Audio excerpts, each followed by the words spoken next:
Valverde. Yani nimekaa na amani kabisa, najua hii game inakwenda kuisha 1-1. Valverde alikutoka, anakuja kutia kamba ya ushindi, rafiki yangu. Anyway, Madrid wamejitahidi kiukweli. Ukiangalia injury ambazo wanazo, na kwenye hii game wamenyimwa penalty of course. Ile foul ya Arda Güler ilikuwa ni penalty kabisa. Mimi kwenye ukweli napenda kusema ukweli. Walikuwa wana deserve kupewa penalty kabisa. Lakini ndio hivyo.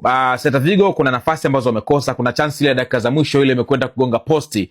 Aisa ile ilikuwa ni kamba kabisa. Unajua umenyanyuka unashangilia, alafu posti, mpira umerudi. Alafu dakika chache mbele Valverde anatia kamba. So yeah, Madrid wameshinda game yao leo chuma 2-1. Ni game muhimu sana of course, unafahamu kwenye race ya ligi, title race. Ni game ambayo kama wange drop leo hii walikuwa wanazidi kuongeza mlima wa points kwa Barcelona. Gap ni points 4 mpaka sasa hivi kati ya Barcelona na Real Madrid.